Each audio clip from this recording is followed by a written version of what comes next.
परम प्रभु श्री अरविंद चरण रे अशेष भक्तिपूत प्रणति मांकर धरावतरण रे पवित्र मास एई पवित्र लग्न रे ऑनलाइन माध्यम रे से दिव्य जननी पाठशाला रे जोग देइथिबा मोर समस्त श्रद्धाई भाई भण मानकु मु मोर हृदय श्रद्धा सम्मान अर्पण करुछि। करुणामय चरण रे प्रार्थना समस्त ऊपर दिव्य कृपा निरंतर झरी आसु। आमर रूपांतर जगरे व्यक्तिगत प्रयास 53तम भाग में पहुंचीचे एवं ये प्रसंगर ये अंतिम पर्चा रूपांतर जुगरे साधकर सबुठारु बड़ कार्य होची विश्वास को दृढ़ और अतुट रखिबा। सही संपर्क रे किछि गत थर आलोचित होईचे। मां कहउछंती there is a great power in the simple confidence of a child। एक शिशु सुलभ सरल विश्वास रे प्रचंड शक्ति थाए। एहाकू शिशु कहानी भावरे उपस्थापित होईछि।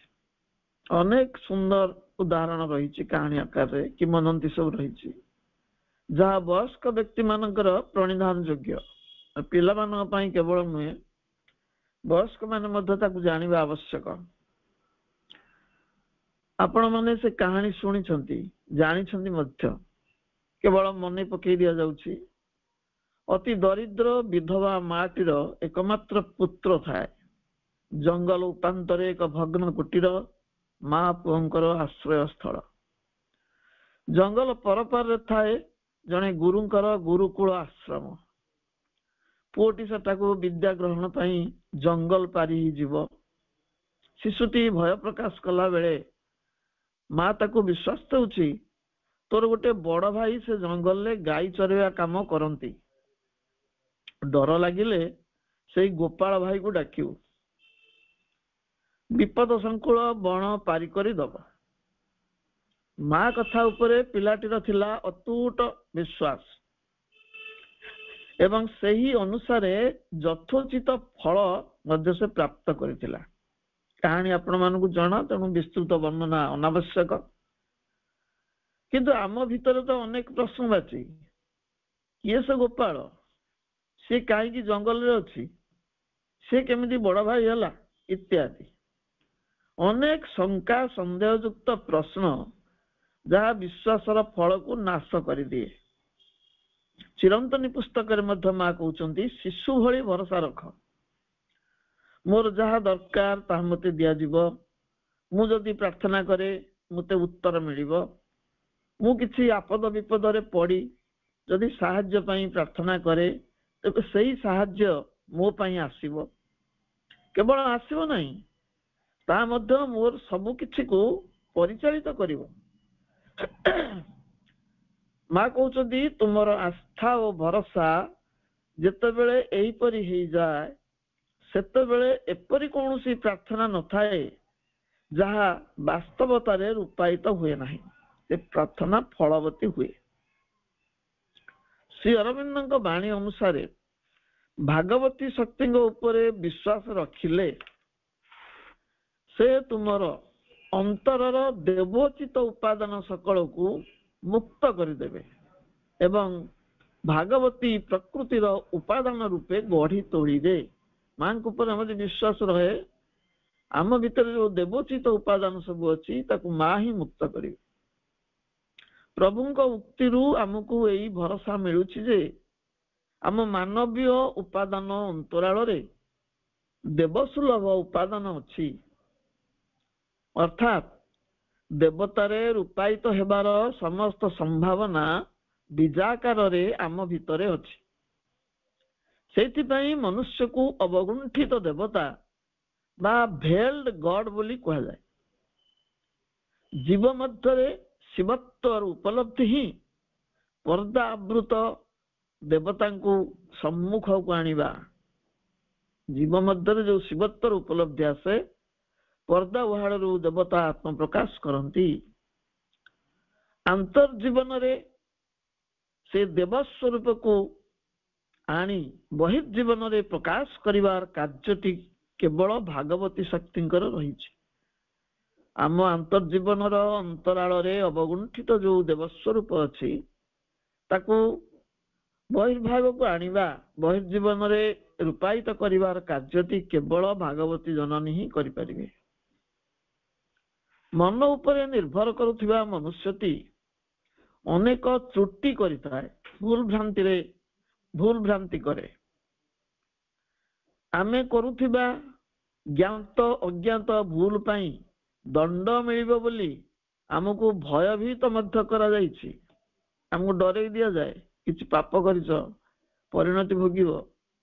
ଶାସ୍ତ୍ର ପୁରାଣରୁ ଉଦାହରଣ ଦିଆଯାଇ ଯମଦଣ୍ଡର ଭୟ ପ୍ରଦର୍ଶନ କରାଯାଇଛି।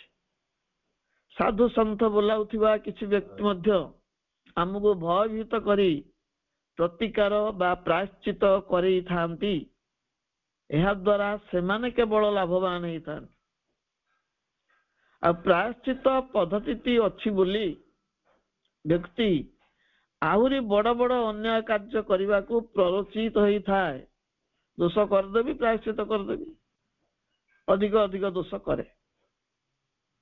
ଏକମାତ୍ର ଶ୍ରୀ ଅରବିନ୍ଦ ଆମକୁ ଭରସା ଦେଉଛନ୍ତି, ତ୍ରୁଟି ଗୁଡ଼ିକ ପାଇଁ ହତାଶ ନ ହୋଇ ସେଗୁଡ଼ିକୁ ସ୍ଟେପିଂ ଷ୍ଟୋନ ଭାବରେ ଗ୍ରହଣ କର। ସ୍ଟେପିଂ ଷ୍ଟୋନ ବା ସ୍ଟେପିଂ ଷ୍ଟେପ୍, ତାହେଲେ ଆତ୍ମ ଆବିଷ୍କାର ଦିଗରେ ବା ସାଧନା ମାର୍ଗରେ ଅଗ୍ରଗତି କରିପାରିବ। ଆତ୍ମ ଆବିଷ୍କାର କରିବା ସମ୍ଭବ ହବ, ସାଧନା ମାର୍ଗରେ ଅଗ୍ରଗତି କରିପାରିବ ଯଦି ସ୍ଟେପିଂ ଷ୍ଟୋନ ଭାବରେ ସେଇ ତ୍ରୁଟି ଗୁଡ଼ିକୁ ଆମେ ଗ୍ରହଣ କରୁ। ତାର ଅର୍ଥ ନୁହେଁ ଯେ ଜାଣି ଜାଣି ଭୁଲ କରି ତାକୁ ସ୍ଟେପିଂ ଷ୍ଟୋନ ବୋଲି ଭାବି ନେବା। ହଁ, ସ୍ଟେପିଂ ଷ୍ଟୋନ ହଉ, ପ୍ରଭୁ ତ କହିଛନ୍ତି ଭୁଲ ହଉ, ତା ଅର୍ଥ ସେଇଆ ନୁହେଁ। ସାବିତ୍ରୀ ମହାକାବ୍ୟର 7ମ ଅଧ୍ୟାୟର 4ର୍ଥ ପଦରେ ପ୍ରଭୁ ଲେଖୁଛନ୍ତି, I make even sin and error stepping stones and all experience a long march towards light. I make even sin and error stepping stones and all experience a long march towards light. ସକଳ ପତନ ଓ ପାପ ମଧ୍ୟରେ ରଚେ ମୁହିଁ ପ୍ରଗତି ପାବଚ୍ଛ। ସକଳ ପତନ ଓ ପାପ ମଧ୍ୟରେ ରଚେ ମୁହିଁ ପ୍ରଗତି ପାବଚ୍ଛ। ସର୍ବ ଅନୁଭୂତି ଗତିଶୀଳ ସେହି ଦିଗେ ଖୋଜି ଆଲୋକର ଉତ୍ସ। ମା ଆମକୁ କ୍ଷମା କରନ୍ତି ବୋଲି ଭୁଲ ଗୁଡ଼ିକର ବାରମ୍ବାର ପୁନରାବୃତ୍ତି କରିବାର ଦୁଃସାହସ ଯେପରି ଆମେ ନ କରୁ, ସେଥିପ୍ରତି ସଦା ସଚେତନ ରହିବାକୁ ପଡ଼ିବ। ପ୍ରଭୁ ଉଲ୍ଲେଖ କରୁଛନ୍ତି, ଅତିମାନସ ରୂପାନ୍ତର ନିୟତି ନିର୍ଦ୍ଦିଷ୍ଟ ହୋଇଛି। ପାର୍ଥିବ ଚେତନାର କ୍ରମ ବିବର୍ତ୍ତନରେ ତାହା ହେବା ଅନିବାର୍ଯ୍ୟ। କାରଣ ଏହି ଚେତନାର ଊର୍ଦ୍ଧ୍ୱମୁଖୀ ଗତି ଶେଷ ହୋଇନାହିଁ, ଆଉ ମନ ତାର ସର୍ବୋଚ୍ଚ ଶିଖର ନୁହେଁ। ଆମେ ମନଧାରୀ ମଣିଷ ମାନେ ମନ ଆମର ସର୍ବୋଚ୍ଚ ଶିଖର ଭାବରେ ତାକୁ ଗ୍ରହଣ କରି ନେଇଛୁ। ପ୍ରଭୁ ମନା କରୁଛନ୍ତି, ମନ ସର୍ବୋଚ୍ଚ ଶିଖର ନୁହେଁ। ଦିବ୍ୟ ଦ୍ରଷ୍ଟା ଶ୍ରୀ ଅରବିନ୍ଦ ତାଙ୍କ ଯୋଗ ଦୃଷ୍ଟିରେ ଉପଲବ୍ଧି କରିଛନ୍ତି ଯେ ଅତି ମାନସର ଅଭିବ୍ୟକ୍ତି ଅବଶ୍ୟମ୍ଭାବୀ, ତାକୁ କେହି ଅଟକେଇ ପାରିବେନି। ଏହା ନିୟତି ନିର୍ଦ୍ଦିଷ୍ଟ, କାଳର କୁଟିଳ ଗତି ଏହାର ପ୍ରତିରୋଧ କରିପାରିବ ନାହିଁ। ଏ ସତ୍ୟର ଉଦ୍ଘୋଷକ ମହାଯୋଗୀ ଶ୍ରୀ ଅରବିନ୍ଦ ହେଉଛନ୍ତି ସତ୍ୟଦ୍ରଷ୍ଟା ଆଉ ସତ୍ୟବାକ୍। ସତ୍ୟବାକ୍ ଅର୍ଥ ଯେ ସର୍ବଦା ସତ୍ୟ ହିଁ ପ୍ରକାଶ କରନ୍ତି। ଏହି ନିଗୁଢ଼ ରହସ୍ୟକୁ ଅନ୍ୟ କୌଣସି ଅବତାରୀ ପୁରୁଷ, ବିଜ୍ଞ, ପ୍ରାଜ୍ଞ, ଯୋଗୀ ଋଷି ଆବିଷ୍କାର କରିପାରି ନାହାନ୍ତି। ଏଇ ଯୋଉ ସତ୍ୟଟି ପ୍ରଭୁ ପ୍ରକାଶ କରୁଛନ୍ତି, ତାକୁ କେହି ବି ଆବିଷ୍କାର କରିନାହାନ୍ତି। ସେମାନେ ଯଦିଓ ଅତି ମାନସକୁ ରୁଚିତ ଭାବରେ ଦର୍ଶନ କରିଛନ୍ତି, ମାତ୍ର ସୁଦୂରର ସେହି ସତ୍ୟ ଅଦୂର ଭବିଷ୍ୟତରେ ପାର୍ଥିବ ଜଗତରେ ରୂପାୟିତ ହେବାର ସମ୍ଭାବନା ପ୍ରକାଶ କରିନାହାନ୍ତି। ଦେଖିଛନ୍ତି ସେ ସତ୍ୟକୁ, କିନ୍ତୁ ନିକଟରେ ଯେ ସେଇ ଜଗତରେ ପ୍ରକାଶିତ ହବ ସେମାନେ ତାହା ବିଶ୍ୱାସ କରିନାହାନ୍ତି କି ପ୍ରକାଶ କରିନାହାନ୍ତି। ସେଇ ପରମ ରୁଥ ଚିତ୍ ହିଁ ସୁପ୍ରିମ ଟ୍ରୁଥ କନସିୟସନେସ, ସର୍ବୋତ୍ତମ ସତ୍ୟ ଚେତନା, ଅତିମାନ ସଚେତନା। ଶ୍ରୀ ଅରବିନ୍ଦଙ୍କ ଏହି ଘୋଷଣା କୌଣସି କଳ୍ପନା ବିଳାସ ନୁହେଁ, ବରଂ ବିଜ୍ଞାନ ଓ ସଜ୍ଞାନ ସମନ୍ୱୟର ବିବର୍ତ୍ତନୀ ସିଦ୍ଧାନ୍ତ, କାଳ୍ପନିକ କାହାଣୀ ନୁହେଁ।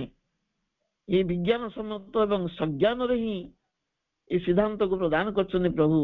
এই ବିବର୍ତ୍ତନଗତ ସିଦ୍ଧାନ୍ତ, ବିଜ୍ଞାନ ଆଧାରିତ ବିବର୍ତ୍ତନ ସିଦ୍ଧ କରିଛି ଯେ ସୃଷ୍ଟିର ଉଦ୍ବର୍ତ୍ତନ ଚାଲିଛି। ବିଜ୍ଞାନ ଯୋଉ ବିବର୍ତ୍ତନ କଥା କହୁଛି ଯେ ସୃଷ୍ଟିର ଉଦ୍ବର୍ତ୍ତନ ମାନେ ବିବର୍ତ୍ତନ ଚାଲିଛି। ଏହାର ପରିଣାମ ସ୍ୱରୂପ ଜଡ଼ରୁ ପ୍ରାଣ, ମନ ତଥା ମନଧାରୀ ମନୁଷ୍ୟର ସୃଷ୍ଟି ସମ୍ଭବ ହେଇଛି। ଜଡ଼ ଥିଲା, ଯଦି ବିବର୍ତ୍ତନ ନ ହେଇଥାନ୍ତା ସେଥିରୁ ପ୍ରାଣ ଏବଂ ମନର ଆବିର୍ଭାବ ଘଟିନଥାନ୍ତା। ଶ୍ରେଷ୍ଠ ଜୀବ ବୋଲି ମନୁଷ୍ୟ କିନ୍ତୁ ଏବେ ବି ଅପୂର୍ଣ୍ଣ। ମନୁଷ୍ୟ ଏବେ ବି ଅପୂର୍ଣ୍ଣ। ମନଧାରୀ ମନୁଷ୍ୟର ସୃଷ୍ଟି ସମ୍ଭବ ହେଲେ ବି ମନ ତାକୁ ପୂର୍ଣ୍ଣତା ଦେଇପାରିନି। ତେବେ ଏ ଅପୂର୍ଣ୍ଣ ମାନବ କାହିଁକି ବିବର୍ତ୍ତନର ଶେଷ ଜୀବ ହବ? ଏ କେବେ ବି ଶେଷ ଜୀବ ନୁହେଁ। ବିବର୍ତ୍ତନ ହୁଏତ ଏଇ ଦିଗରେ ଅର୍ଥାତ୍ ପୂର୍ଣ୍ଣତା ଦିଗରେ କ୍ରମଶଃ ଗତିଶୀଳ। ତା ନ ହେଇଥିଲେ ବର୍ବର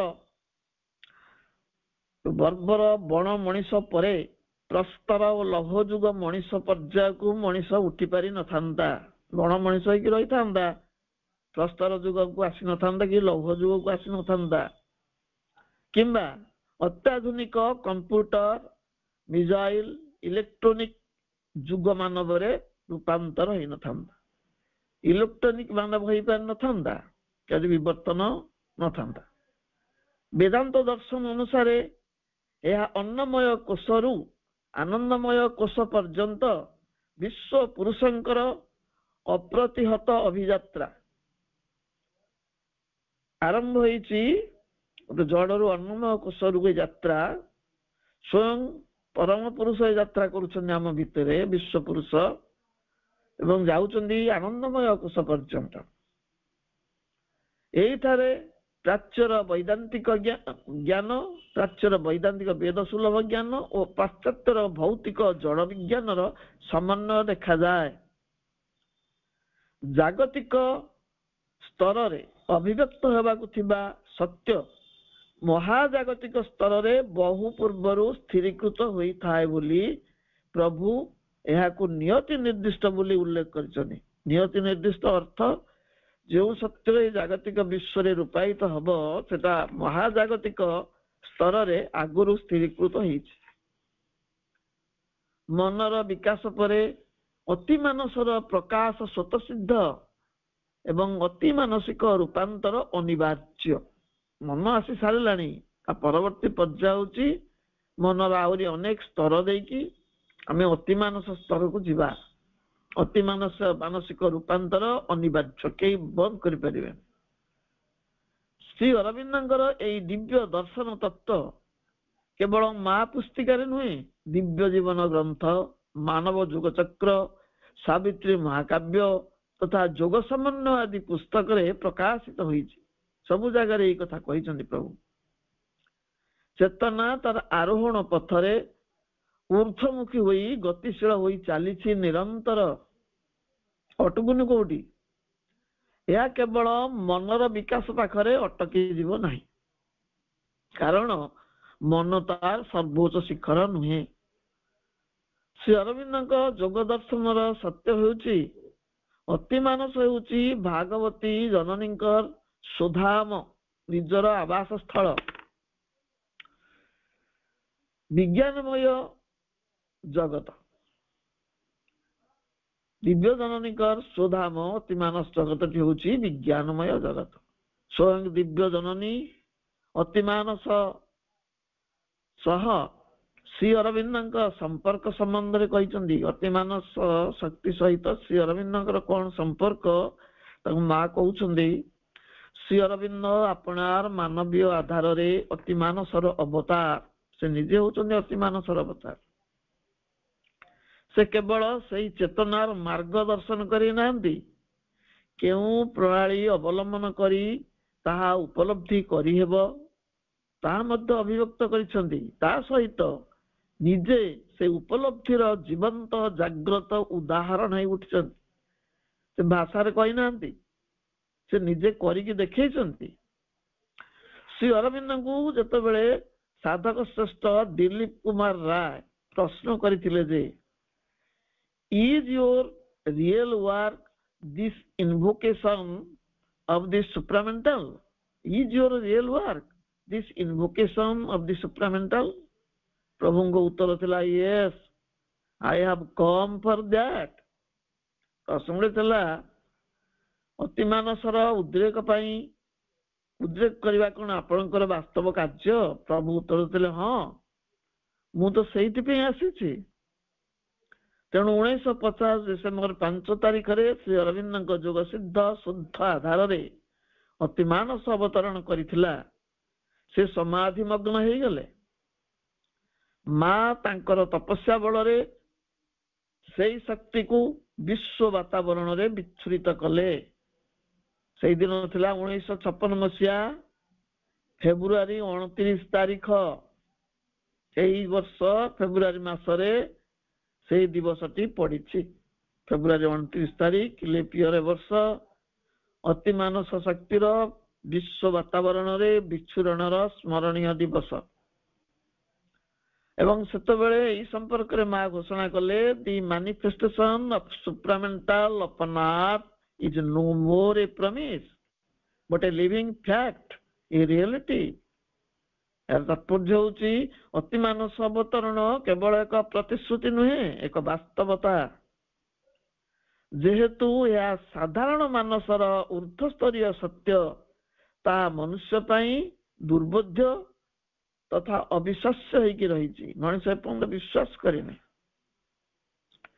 ଯଦି କେହି ଏ ସତ୍ୟକୁ ଉପଲବ୍ଧି କରିବାକୁ ସମର୍ଥ, ସେ ହେଉଛନ୍ତି ଆମ ଭିତରେ ଥିବା ଅନ୍ତରାତ୍ମା। ଆମ ମନ ପ୍ରାଣ ଶରୀରକୁ ଉପଲବ୍ଧି କରିପାରିବେ ନାହିଁ। ଯଦି କିଏ ଯୋଗ୍ୟ, ସେ ହେଉଛନ୍ତି ଆମ ଅନ୍ତରାତ୍ମା, ସାଇକିକ ବିଇଙ୍ଗ। ତେଣୁ ପୂର୍ଣ୍ଣ ଯୋଗର ପଥିକ ଅନ୍ତର୍ମୁଖୀ ହୋଇ ତାଙ୍କୁ ଆବିଷ୍କାର କରିବାକୁ ପ୍ରୟାସ କରିବାର ସମୟ ଆସିଛି। ଅନ୍ତରାତ୍ମାକୁ ଆବିଷ୍କାର କରିବ। ଅନ୍ତରାତ୍ମାର ଅନୁସନ୍ଧାନ ବା ଚୈତ୍ୟ ସତ୍ତାଙ୍କର ଆବିଷ୍କାର ପୂର୍ଣ୍ଣ ଯୋଗର ସର୍ବପ୍ରଥମ ପ୍ରୟାସ, ପୂର୍ଣ୍ଣ ଯୋଗୀର ସର୍ବପ୍ରଥମ ପ୍ରୟାସ, ଯାହାକୁ ମା ସର୍ବୋତ୍ତମ ଆବିଷ୍କାର ବା ଦି ସୁପ୍ରିମ ଡିସ୍କଭରି ବୋଲି କହିଛନ୍ତି। ମାତୃଗର୍ଭରେ ମାନବ ଆତ୍ମାକୁ ପିଣ୍ଡ ପ୍ରଦାନ କରନ୍ତି ସ୍ୱୟଂ ମା। ଶିଶୁଟି ସଞ୍ଚାର ତଳ ହୁଏ ମାତୃଗର୍ଭରେ, ମା ହିଁ ତାର ପିଣ୍ଡ ନିର୍ମାଣ କରନ୍ତି। ମା ତାକୁ ଗଢନ୍ତି। ଜୀବନ୍ୟାସ ଦେଲା ବେଳେ ତାକୁ ଏକ ମନ୍ତ୍ର ଦିଅନ୍ତି। ଆଉ ମନ୍ତ୍ରଟି ହେଉଛି ସ୍ୱହଂ। ସେଇ ମନ୍ତ୍ରଟି ଦିଆଯାଏ। ତାକୁ ପଠାନ୍ତି, ଶିଶୁଟିକୁ ପଠାନ୍ତି ଜାଗତିକ ଜୀବନରେ ଲୁଚକାଳି ଖେଳରେ ନିଜକୁ ଖୋଜିବାକୁ। ଲୁଚକାଳି ଖେଳରେ ଜଣକୁ ଖୋଜିବାକୁ ହୁଏ। ଆଉ ସେ କାହାକୁ ପଠେଇଛନ୍ତି ଖୋଜିବା ପାଇଁ? ମାନବ ଶିଶୁକୁ ପଠାନ୍ତି ତା ନିଜକୁ ଖୋଜିବା ପାଇଁ। ଆତ୍ମ ଆବିଷ୍କାରର ମନ୍ତ୍ର। ଶିଶୁଟି ଜନ୍ମ ନେଲା ପରେ କୁଆଁ କୁଆଁ ଶବ୍ଦ କରି କାନ୍ଦେ। ବାସ୍ତବରେ ସେ କହୁଥାଏ କୋହଂ କୋହଂ, ମାନେ କହ ଅହମ୍, ମୁଁ କିଏ? ତାର ଶବ୍ଦଟା ହଉଛି ମୁଁ କିଏ ବୋଲି ସେ ପ୍ରଶ୍ନ କରୁଛି। ଯୋଉ ପ୍ରଶ୍ନର ଉତ୍ତର ଏଯାଏଁ ମିଳିନାହିଁ। ଶୈଶବରେ ଶିଶୁ ଅବସ୍ଥାରେ ଯୋଉ ପ୍ରଶ୍ନ ସେ ପଚାରି ଚାଲିଥିଲା ସମସ୍ତଙ୍କୁ, ମୁଁ କିଏ ମୁଁ କିଏ, ସେ ପ୍ରଶ୍ନର ଉତ୍ତର ଆମେ କଣ ଏଯାଏଁ ପାଇଲେଣି? ଆମେ ଜାଣି ସାରିଲେଣି ମୁଁ କିଏ ବୋଲି, ଆମେ କିଏ ବୋଲି। କୋହମ୍ ହଉଛି କହ ଅହମ୍, ମୁଁ କିଏ। ପୁଣି କହୁଥାଏ କହା ତୁମ କହା ତୁମ। ତା କୁଆଁ କା ଶବ୍ଦକୁ ଆମେ ଖାଲି କୁଆଁ କୁଆଁ ଭାବୁ, କିନ୍ତୁ ତାର ଗୋଟେ ବିଶେଷ ଅର୍ଥ ଅଛି। କହା ତୁମ ଅର୍ଥ ହଉଛି ତୁମେ କୋଉଠି। ସେଇ ମାକୁ ହିଁ ସେ ଖୋଜୁଥାଏ, ଯାହାଙ୍କ ସାନ୍ନିଧ୍ୟ ମଧ୍ୟରେ ସେ ଥିଲା।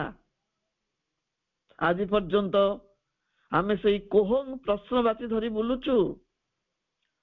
ଅସ୍ଫୁଟ ସ୍ୱରରେ ତାର ଉତ୍ତର ବି ଆସୁଛି। ଯେତେବେଳେ ପ୍ରଶ୍ନ କରୁଛୁ ଆମେ ନିଜକୁ କୋହଂ ମୁଁ କିଏ, ଯଦି କିଏ କରୁଥିବ ସେ ଉତ୍ତରଟି ପାଉଥିବ। ସେ ଉତ୍ତର ହଉଛି ସ୍ୱହଂ। ସ୍ୱ ମାନେ ସ ଅହଂ, ମାନେ ସିଏ ଯିଏ ମୁଁ ସିଏ। ମୁଁ କିଏ ନା ମୁଁ ସିଏ, ମାନେ ଅହಂ ବ୍ରହ୍ମାସ୍ମି, ମୁଁ ସେଇ ବ୍ରହ୍ମ। ମାତ୍ର ଜାଗତିକ ମାୟାର ଇନ୍ଦ୍ରଜାଲ ମଧ୍ୟରେ ବ୍ୟକ୍ତି ଯେତେବେଳେ ତାର ଅସ୍ମିତାକୁ, ତାର ଅସ୍ତିତ୍ୱକୁ ଆବିଷ୍କାର କରିବାକୁ ପ୍ରୟାସ କରେ, ସେତେବେଳେ ତିନୋଟି ମୁଁ ଆସି ଜଣକ ପରେ ଜଣେ ଦାବି କରନ୍ତି ଯେ ସେ ହିଁ ତାର ଅସଲ ମୁଁ ତୋର ପରିଚୟ। ଯଦି କା ମନରେ ମୁଁ କିଏ ବୋଲି ପ୍ରଶ୍ନ ଉଠୁଥାଏ ଏବଂ ସେତେବେଳେ ଭିତରୁ ଗୋଟେ ସ୍ୱର ଶୁଭେ ମୁଁ ସିଏ, ସୋହଂ ସ ଅହଂ, ସିଏ ଯିଏ ମୁଁ ସିଏ, ସିଏ ହଉଛନ୍ତି ଭଗବାନ, ମୁଁ ସେଇ, ମୁଁ ବ୍ରହ୍ମ। କିନ୍ତୁ ସେତେବେଳେ କଣ ହୁଏ, ତାର ଅସ୍ମିତାର ଅସ୍ତିତ୍ୱକୁ ଆବିଷ୍କାର କରିବାକୁ ଚେଷ୍ଟା କଲା ବେଳେ ତିନି ଜଣ ଆସି ଠିଆ ହୁଅନ୍ତି, ପାଟି କରନ୍ତି। ସିଏ କହେ ମୁଁ ହଉଛି ତୋର ଅସଲ ପରିଚୟ। ପ୍ରଥମେ ଦେହ ଆସେ, ତାପରେ ପ୍ରାଣ ଆସେ, ତାପରେ ମନ ଆସେ। ପ୍ରତ୍ୟେକ ସେମାନେ ତାର ଅସଲ ବ୍ୟକ୍ତିତ୍ୱ ବୋଲି କୋଳାହଳ କରନ୍ତି। ମଣିଷର ଅସଲ ବ୍ୟକ୍ତିତ୍ୱ ବୋଲି ପ୍ରତ୍ୟେକ କହନ୍ତି। ଦେହ କହେ, ପ୍ରାଣ ବି କହେ, ମନ ବି କହେ। ସବୁଠୁ ବେଶୀ ପାଟି କରୁଥାଏ ପ୍ରାଣ, ବେଶୀ ବଳଶାଳୀ ତ, ଅସୁର, ତୁ ସେ ବେଶୀ କୋଳାହଳ କରେ, ବେଶୀ ପାଟି କରୁଥାଏ। ଏଇ ତିନୋଟି ମୁଙ୍କର କୋଳାହଳ ଭିତରେ ଅସଲ ମୁଟି ଅନ୍ତରାଳରେ ନୀରବରେ ଏମାନଙ୍କୁ ନିରୀକ୍ଷଣ କରୁଥାନ୍ତି। ଦେହ କହେ ମୁଁ ଅଛି ବୋଲି ତୁ ଗୋଟେ ନାମ ଧରିଛୁ, ପରିଚୟ ଦଉଛୁ, ତେଣୁ ମୁଁ ତୋର ଅସଲ ମୁଁ। ପ୍ରାଣ କହେ ତୋ ଦେହକୁ ମୁଁ ବଞ୍ଚେଇକି ରଖିଛି ବୋଲି ସେ ଅଛି, ନହେଲେ ସେ କୁଆଡେ ମିଶି ଯାଆନ୍ତାନି ଶ୍ମଶାନରେ, ତେଣୁ ମୁଁ ତୋର ଅସଲ ମୁଁ, ମୋ ଦାବି ତୁ ପୂରଣ କର। ମନ କହେ ମୁଁ ତାଙ୍କୁ ମାର୍ଗଦର୍ଶନ କରୁଛି ଜ୍ଞାନ ବଳରେ ବୋଲି ସେମାନେ ଗତି କରୁଛନ୍ତି ସଂସାରରେ, ତେଣୁ ମୁଁ ସଭା ଶେଷରେ ଆସିଛି ତୋର ଅସଲ ମୁଁ। ଏ ତିନୋଟି ମୁଁ ଯେତେବେଳେ କୋଳାହଳ କରନ୍ତି, ଆଙ୍କୁ ନିରୀକ୍ଷଣ କରୁଥାନ୍ତି, ଆମ ଅସଲ ସତ୍ତା ନୀରବରେ ଥାନ୍ତି, ଅପେକ୍ଷା କରିଥାନ୍ତି କେତେବେଳେ ବ୍ୟକ୍ତି ତାଙ୍କୁ ଖୋଜିବ। ଖୋଜିବାରେ ଅଯଥାରେ କାଳକ୍ଷେପଣ ଯୋଗୁଁ ବ୍ୟକ୍ତି ପାଇଁ ସ୍ଥିରୀକୃତ ସମୟ ଅବଧି ଶେଷ ହେଇଯାଏ। ଖୋଜିବାକୁ ଆସିଥିଲୁ ନିଜକୁ, ହଜିଗଲୁ ତିନିଟା ମୁଁ ଭିତରେ। ଖୋଜିବା ଚାଲିଥିଲା, ଉତ୍ତର ମିଳିନଥିଲା, ସମୟ ସରିଗଲା। ତେଣୁ ତାକୁ ପ୍ରତ୍ୟାହାର କରି ନିଆଯାଏ। ତାକୁ କୁହାଯାଏ ଫେଲ ହେଇଗଲୁ, ପୁଣି ଥରେ ଆସିଲେ ପାସ୍ କରିବାକୁ ଚେଷ୍ଟା କରିବୁ। ଏଠି କପି ଫପି ଯୋଗେଇଲେ ବି ଚଳିବନି, ପୁଣି ଥରେ ତାକୁ ଆସିବାକୁ ହୁଏ। ମାତ୍ର ପ୍ରତ୍ୟେକ ଥର ସେଇ ବିଫଳତା ନେଇକି ସେ ଫେରିଯାଏ। ଏହା ହିଁ ମାନବ ଧରାପୃଷ୍ଠରେ ବାରମ୍ବାର ଜନ୍ମ ନେବା ଏବଂ ବାରମ୍ବାର ମୃତ୍ୟୁବରଣ କରିବାର ରହସ୍ୟ। ଆମର ଶାସ୍ତ୍ର ପୁରାଣ, ଏପରିକି ଭଗବତ ଗୀତାରେ ମଧ୍ୟ ସେଇ ଆନ୍ତର ପୁରୁଷଙ୍କ ସମ୍ପର୍କରେ ସୂଚନା ଦିଆଯାଇଛି। ବୃଦ୍ଧାଙ୍ଗୁଷ୍ଠୀ ଆକାରର ସେ ପରମ ପୁରୁଷ ସମସ୍ତଙ୍କ ହୃଦୟରେ ଅଛନ୍ତି ବୋଲି ଭଗବାନ ଶ୍ରୀକୃଷ୍ଣ ଅର୍ଜୁନକୁ କହିଥିଲେ।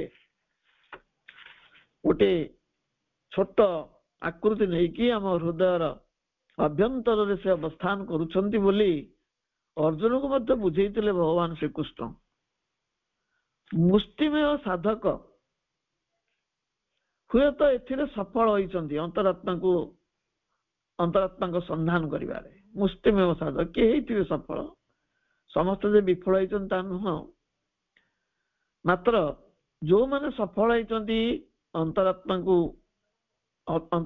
ପାଇବାରେ, ଆତ୍ମାନନ୍ଦରେ ମୁଗ୍ଧ ହୋଇ ଜଗତର କଥା ଭୁଲି ଯାଇଛନ୍ତି। ସେମାନେ ତାଙ୍କ ଆତ୍ମାନନ୍ଦରେ ବିଭୋର ହେଇଯାଇଛନ୍ତି, ଜଗତ କଥା ଭୁଲି ଯାଇଛନ୍ତି। ବହୁଭାଗ ଲୋକ ଅଜ୍ଞାନତା ମଧ୍ୟରେ ବ୍ୟାଧି, ବାର୍ଦ୍ଧକ୍ୟ, ମୃତ୍ୟୁକୁ କୋଳାଗ୍ରତ କରି ରହିଛନ୍ତି, ଅନ୍ତରାତ୍ମା ସମ୍ବନ୍ଧରେ କିଛି ଜାଣନ୍ତି ନାହିଁ। ପୀଡ଼ିତ ମାନବର ପରମ ସଖା ଶ୍ରୀ ଅରବିନ୍ଦ ହିଁ ଚୈତ୍ୟ ଆବିଷ୍କାରର ମାର୍ଗଦର୍ଶନ କରେଇଛନ୍ତି। ସେଥିପାଇଁ ସେ ମାଙ୍କର ଶରଣାପନ୍ନ ହେବାକୁ ଆମକୁ ପରାମର୍ଶ ଦେଇଛନ୍ତି। କେମିତି ଆମେ अंतरात्मार आविष्कार करिपारिबु चैत्य पुरुषଙ୍କ दर्शन हब तार मार्गदर्शन करूछन्ति प्रभु मांको शरण निय मांको डाक मांको शरणापन्न हवा ପାଇଁ ଆମକୁ ପରାମର୍ଶ ଦେଇଛନ୍ତି। ଯୋଗେଶ୍ୱରୀଙ୍କର କୃପା ହେଲେ ଆମ ମଧ୍ୟରେ ଯୋଗମଗ୍ନ ଚୈତ୍ୟ ପୁରୁଷଙ୍କ ସନ୍ଧାନ ମିଳିବ। ପୃଥିବୀର ପରିବର୍ତ୍ତନ ସମ୍ପର୍କରେ ପ୍ରଭୁ କହୁଛନ୍ତି, କିନ୍ତୁ ଏହି ପରିବର୍ତ୍ତନ ଯାହା ଦ୍ୱାରା ଆସିପାରେ, ରୂପ ଗ୍ରହଣ କରିପାରେ ଏବଂ ଚିରସ୍ଥାୟୀ ହେଇପାରେ, ସେଥିପାଇଁ ପ୍ରୟୋଜନ ହେଲା ପ୍ରଥମରେ ନିମ୍ନରୁ ଆବାହନ ଏବଂ ସେହି ସଙ୍ଗେ ସଙ୍ଗେ ଊର୍ଦ୍ଧ୍ୱରୁ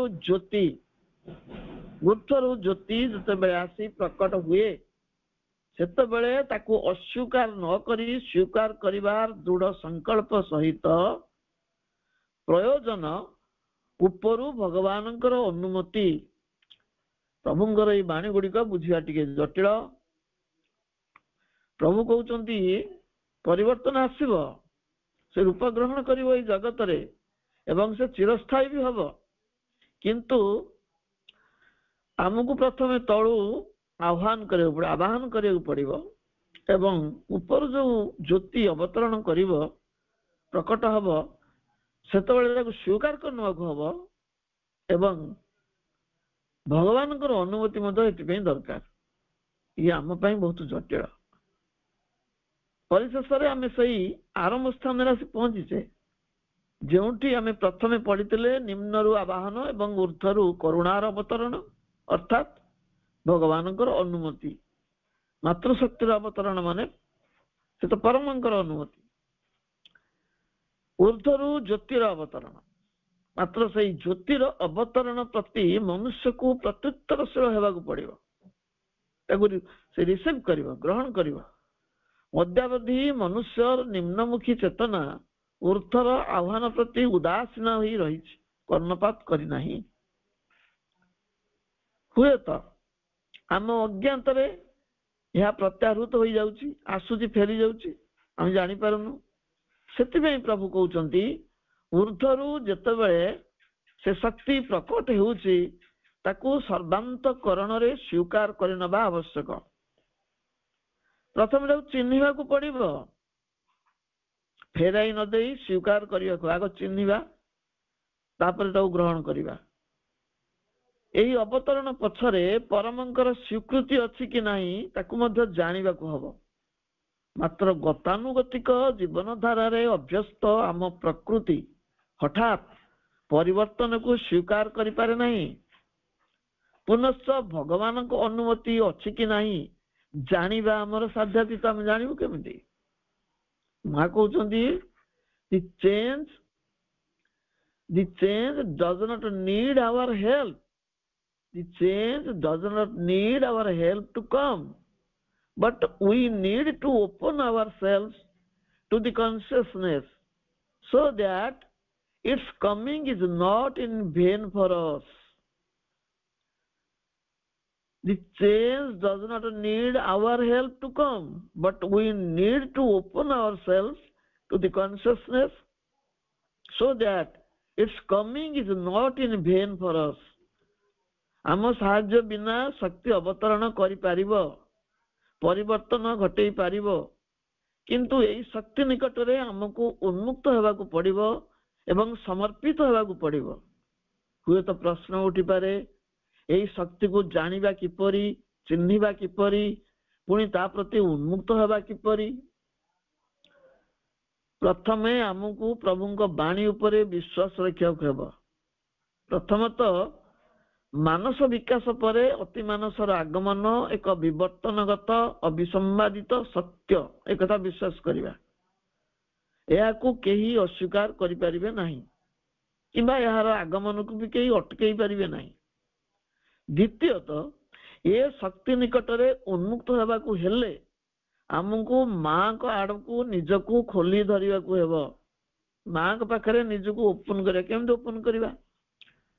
ଓପନ କରିବା ଏଇଭଳି ଭାବରେ ମାଙ୍କୁ ଡାକିବା, ଆବାହନ କରିବା, ଆମ ଭିତରକୁ ସେ ଆସିବେ। ଯେମିତି ଆମ ଭିତରକୁ ଆସିଲେ ତ ସବୁ ଅବରୋଧ ଦ୍ୱାରା ଛାଁ ଖୋଲିଯିବ ନା, ମା ତାକୁ ଖୋଲିବେ। ଆମେ ଜାଣିନୁ ଆମ ନିଜକୁ କେମିତି ଖୋଲି ହବ। ନିଜକୁ ଖୋଲିବାର ପ୍ରଣାଳୀ ଆମକୁ ଜଣା ନାହିଁ। ତେଣୁ ଆମର କାମ ହଉଛି କେବଳ ମାଙ୍କୁ ଡାକିବା। ମା ଆସିଲେ ଆମ ଭିତରେ ସେ ଦ୍ୱାର ସବୁ ଖୋଲିଯିବ ଏବଂ ଶକ୍ତିର ପ୍ଲାବନ ଆମ ଭିତରକୁ ଆପେ ଆପେ ହବ। ସେତେବେଳେ ଆମେ ସେ ଶକ୍ତିକୁ ଗ୍ରହଣ କରିପାରିବା। କାରଣ ମା ନିଜେ ହଉଛନ୍ତି ସେଇ ଅତିମାନ ଶକ୍ତି। ତାଙ୍କ ନିକଟରେ ପ୍ରତି ମୁହୂର୍ତ୍ତରେ ସମର୍ପିତ ହେବାର ଅଭ୍ୟାସ କରିବାକୁ ହବ। ପ୍ରତି ମୁହୂର୍ତ୍ତରେ ତାଙ୍କ ପାଖରେ ଆମେ ନିଜକୁ ଦବା। The constant presence of the mother comes by practice. The divine grace is essential for success in the sadhana, but it is the practice that prepares the descent of the grace. ମାଙ୍କର ଅବିରାମ ସାନ୍ନିଧ୍ୟ ଅଭ୍ୟାସ ଦ୍ୱାରା ହିଁ ଉପଲବ୍ଧ ହୁଏ। କେତେ ଆମେ ଅଭ୍ୟାସ କରି ମା ନାମ ସ୍ମରଣ କରୁଛେ, ଉଚ୍ଚାରଣ କରୁଛେ, ମନନ କରୁଛେ, ଚିନ୍ତନ କରୁଛେ। ମାଙ୍କର ଅବିରାମ ସାନ୍ନିଧ୍ୟ ଅଭ୍ୟାସ ଦ୍ୱାରା ମିଳେ, ଉପଲବ୍ଧ ହୁଏ। ଅଭ୍ୟାସ କରିବାକୁ ପଡିବ, କାରଣ ଅଭ୍ୟାସ ହଉଛି ଯୋଗର ଦ୍ୱାର। ସାଧନାର ସାର୍ଥକତା ନିମିତ୍ତ ଭାଗବତ କୃପା ଅପରିହାର୍ଯ୍ୟ, କିନ୍ତୁ ଅଭ୍ୟାସ ହିଁ କୃପାର ଅବତରଣ ପଥ ପ୍ରସ୍ତୁତ କରେ। ପୁନଶ୍ଚ ପ୍ରଭୁଙ୍କ ବାଣୀ ହେଉଛି, you have to learn to go within, ceasing to live in external things only.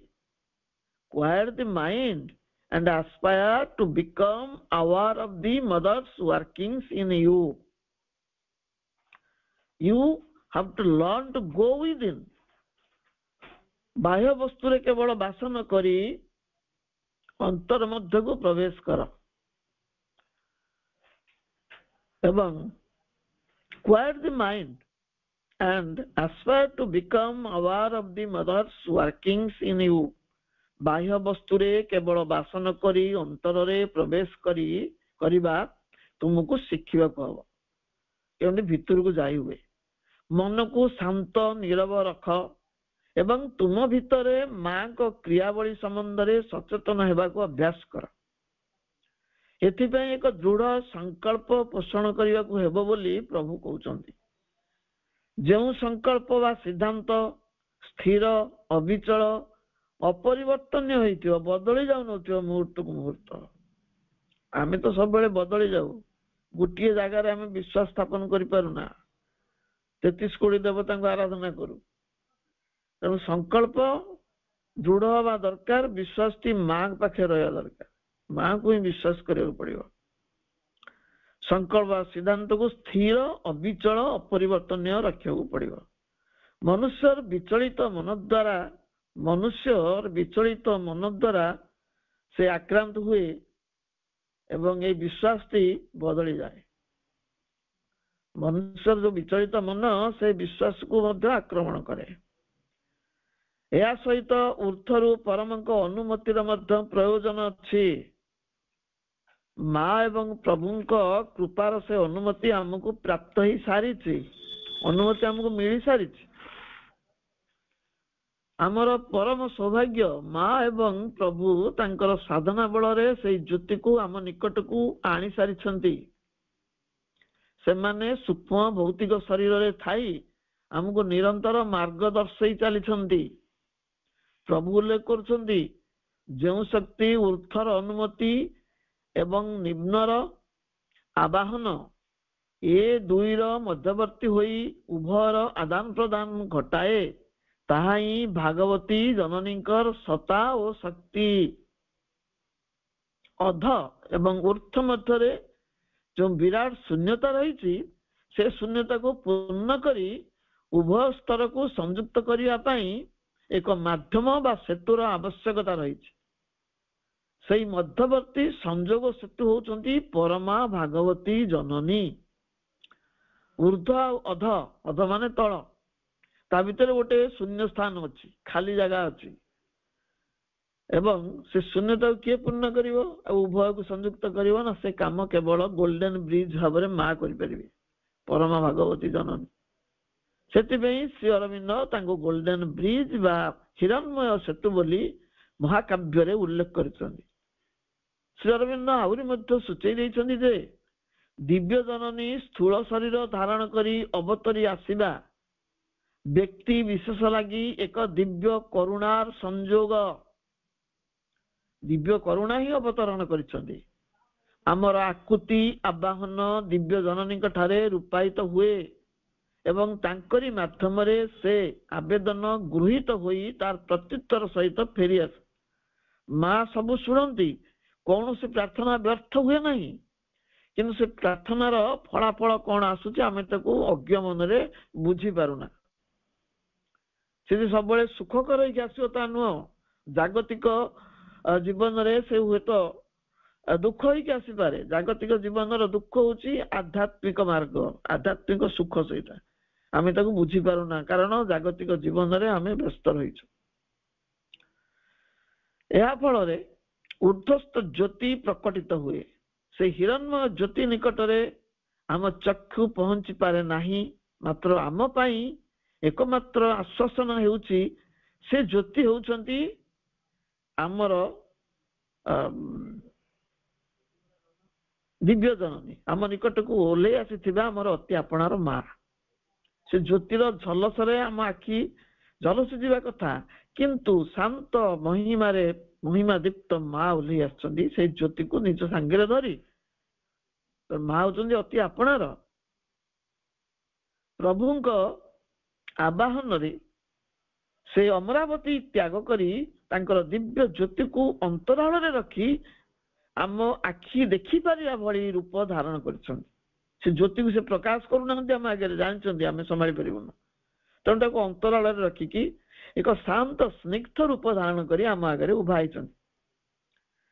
ଆମେ କାଳେ ତାଙ୍କୁ ଚିହ୍ନି ପାରିବା ନାହିଁ ବୋଲି ପ୍ରଭୁ ଅଙ୍ଗୁଳି ନିର୍ଦ୍ଦେଶ କରି ଚିହ୍ନେଇ ଦଉଛନ୍ତି। ଇଏ ସେଇ ସମଗ୍ର ବିଶ୍ୱ ସତ୍ତାର ଅଧିଷ୍ଠାତ୍ରୀ ପରମା ଭାଗବତୀ ଜନନୀ।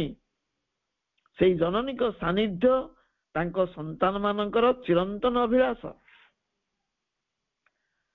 ସେ ସାନ୍ନିଧ୍ୟ ପ୍ରାପ୍ତ ହେବା ପାଇଁ ଆମକୁ ଶିଶୁଟି ହେବାକୁ ପଡିବ। ବୟସ୍କ ଜନସୁଲଭ ଅହଙ୍କାରକୁ ତ୍ୟାଗ କରି ବିଜ୍ଞତାର ଖୋଳପାଟି ଖୋଲିବାକୁ ପଡିବ। ମୁଁ ବିଜ୍ଞ, ସବୁ ଜାଣିଛି, ସେ ଖୋଳପାକୁ ଖୋଲ, ପୋଷାକ ଉତାର। ମା ଆମଠାରୁ ସେଇ ଶିଶୁ ସୁଲଭ ଆଚରଣ ଚାହାନ୍ତି, ଯାହା ତାଙ୍କ ବାଣୀରୁ ସ୍ପଷ୍ଟ ହୁଏ। The childlike path is one of the unquestioning trust, total dependence, unreserved surrender. The childlike path is, किए से शिशु सुलभ पथ, one of the unquestioning trust, total dependence, unreserved surrender. बिना प्रश्नवाचीरे एक आस्था, संपूर्ण निर्भरता एवं निशर्त समर्पण ही शिशु सुलभ मार्ग। The childlike path is always better, but it is not so easy, for it must be taken spontaneously and in all sincerity. एही पथटी सर्वदा महत्तर, मात्र यह एते सहज नुहे। यह निरवच्छिन्न भावरे निष्ठार सहित हेबा आवश्यक। साधारण मनुष्य चेतना भितरु तुमको दूरेई आसिबाकु हेबो एवं दिव्य चेतनार स्पर्श भितरकू प्रवेश करिबाकु हेबो। दिव्य चेतनार स्पर्श होची दिव्य जननींकर स्पर्श। केमिति मिलिबो? तुम कल्पना करो, माँ तुमको स्पर्श करुछंती, तो माँ तुम भितर आविर्भूत होइछंती।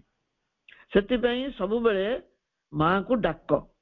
से अरविंद कहले सबुबेले माँ को ही डाक। साधना लगी तुमको माँ को ऊपर निर्भरशील होबाकू पड़िबो। यह ही सर्वोत्तम मनोभाव।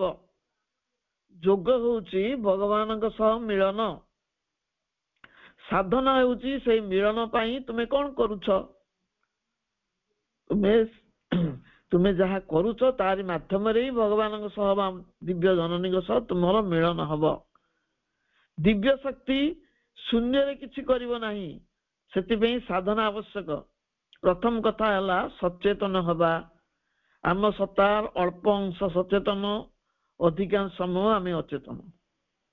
यही अचेतनता आमको परिवर्तन होगाकू चाहू नथिबा प्रकृति आड़कू नहीं जाई थाए। जो प्रकृति परिवर्तन होगा चाहूनी सियाड़ को नहीं जाए आमर अचेतन भाव।